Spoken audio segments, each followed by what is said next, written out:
আসসালামু আলাইকুম, কি অবস্থা সবার? This is Symphony innova 10 and this is Symphony Z60. Symphony Z60 এর 464 ভেরিয়েন্ট বাংলাদেশে পেয়েছেন 10,499 টাকায়। তার ঠিক অপর প্রান্তে Symphony innova পেয়ে যাচ্ছেন 10,999 টাকায়। সো 500 টাকা কম বেশিতে আসলে কোন ফোনটা ভালো হবে অথবা কোন ফোনটা খারাপ হবে, আপনাকে 500 টাকা কম দিয়ে কি Symphony Z60টাই নেওয়া উচিত নাকি 500 টাকা বেশি দিয়ে Symphony innovaটাই নেওয়া উচিত, সেইটাই জানাবো আজকের ভিডিওতে। তো হ্যালো গাইস, কেমন আছেন সবাই?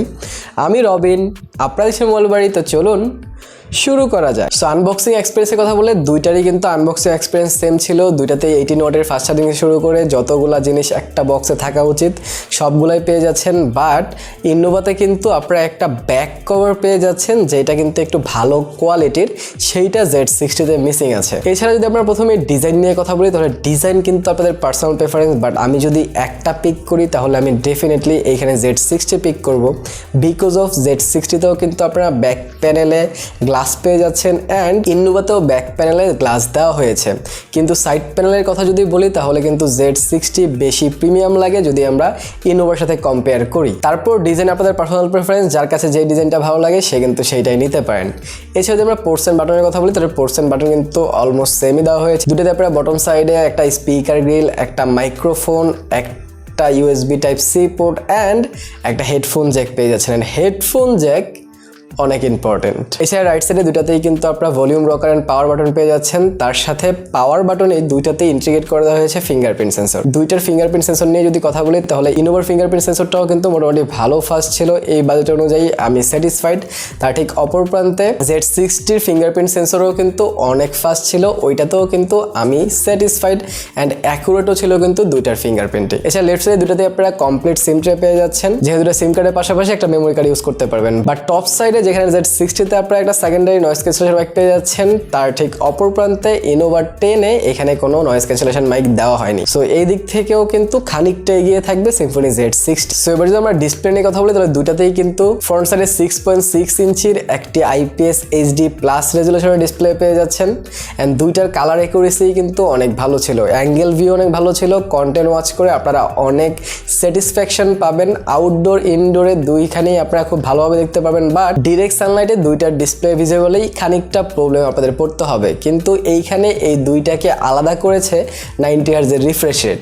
Symphony Z60তে আপনারা 90 হার্জের রিফ্রেশ রেট পেয়ে যাচ্ছেন, তার ঠিক অপর প্রান্তে ইনোভা 10-এ আপনারা কোনো 90 হার্জের রিফ্রেশ রেট পাচ্ছেন না। সো ওভারঅল ডিসপ্লে এক্সপিরিয়েন্সের কথা যদি বলি তাহলে আমি এখানে Z60টাকেই এগিয়ে রাখবো। এছাড়া দুটাতেই কিন্তু আপনারা মিডল পাঞ্চ হোল ডিসপ্লেও পেয়ে যাচ্ছেন। সো বেজেললেস এক্সপিরিয়েন্স আপনারা দুটাতেই পাবেন। এছাড়া আমরা UI অ্যান্ড OS নিয়ে কথা বলি তাহলে Symphony Z60তে আপনারা Android 12 পেয়ে যাচ্ছেন আউট অফ দ্য বক্স, এবং ইনোভা 10-এও কিন্তু আপনারা out of the box Android 12 পেয়ে যাচ্ছেন। দুইটার UI এক্সপিরিয়েন্সই অনেক ভালো ছিল, অনেক clean and minimal UI experience ছিল। ডেইলি লাইফের অ্যাপসগুলো ইজিলি আপনারা ইউজ করতে পারবেন, কোনো প্রকার হ্যাং, ল্যাগ অথবা স্ট্যাটারিংয়ের দেখা কিন্তু আপনারা পাবেন না। দুটাতেই যেহেতু আপনারা 4GB র্যাম 64GB র্যাম পেয়ে যাচ্ছেন, দুটারই কিন্তু র্যাম ম্যানেজমেন্ট ভালো ছিল। আমি Z60তেও অনেকগুলো অ্যাপস ওপেন করে দেখেছি, সেটাও খুব স্মুথলি ওপেন করছিল অ্যান্ড র্যামে রাখতে পারছিল।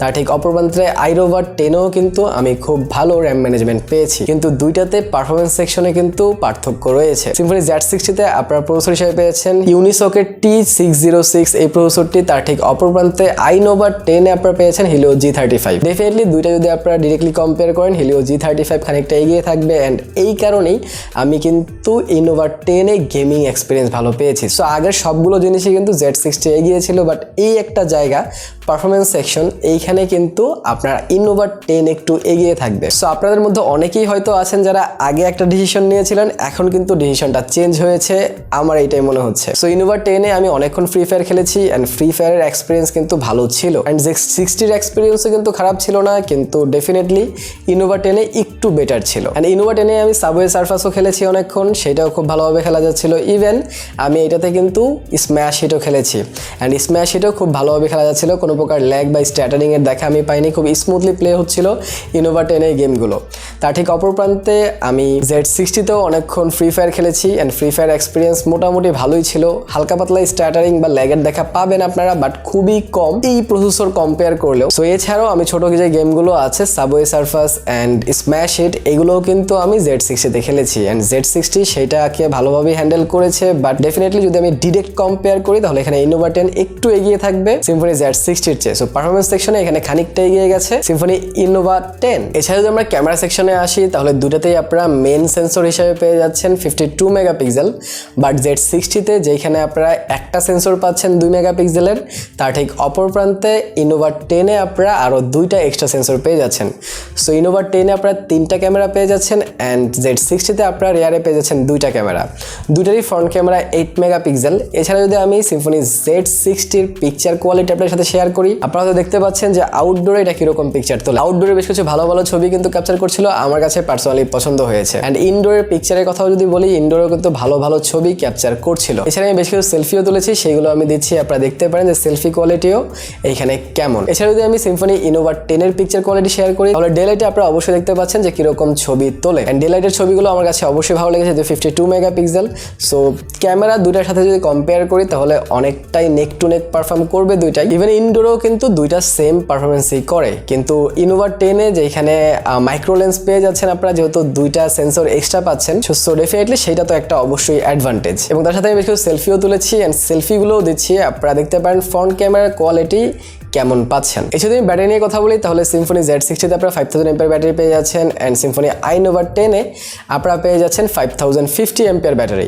দুইটার ব্যাটারি ব্যাকআপই কিন্তু নেক টু নেক ছিল, দুইটাই মডারেট ইউজে 1.5 থেকে 2 দিন ব্যাকআপ দিয়ে দিচ্ছিল এবং রাফ ইউজেও আপনারা একদিন প্রায় ব্যাকআপ পেয়ে যাবেন এবং দুইটাতেই আপনারা 18 ওয়াটের ফাস্ট চার্জিং সাপোর্ট পাবেন। সো দ্য এন্ড আমি সব কিছু বিবেচনা করে যদি একটা সিলেক্ট করি তাহলে যাদের পারফরমেন্স সেকশন একটা মিড লেভেল হলেও চলবে, অ্যাভারেজ পারফরমেন্স হলেও চলবে, গেমিং আপনারা বেশি করেন না, তাহলে আপনাদের জন্য নিঃসন্দেহে আমি Symphony Z60টা রিকমেন্ড করব। বাট যাদের প্রায়োরিটি হচ্ছে গেমিং, অন্য কিছু একটু কম হলেও চলবে, গেমিংটাই বেশি প্রায়োরিটি দিচ্ছেন বা ফ্রি ফায়ারের দিকে বেশি প্রায়োরিটি দিচ্ছেন, তাহলে আপনার জন্য Symphony innova 10।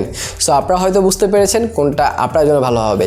এছাড়াও যদি আপনারা দুইটারই আলাদা আলাদা ফুল রিভিউ দেখতে চান তাহলে এই দুই জায়গায় এই দুইটা রিভিউ আমি করেছি, সেইটা দেখে অবশ্যই আমাকে জানাইতে পারেন যে কেমন লাগলো। তো ভালো থাকেন, সুস্থ থাকেন, ভিডিওটা ভালো লাগলে লাইক, কমেন্ট, শেয়ার, সাবস্ক্রাইব করে দিন। দেখা হবে পরের ভিডিওতে। টিল দেন, আল্লাহ হাফেজ।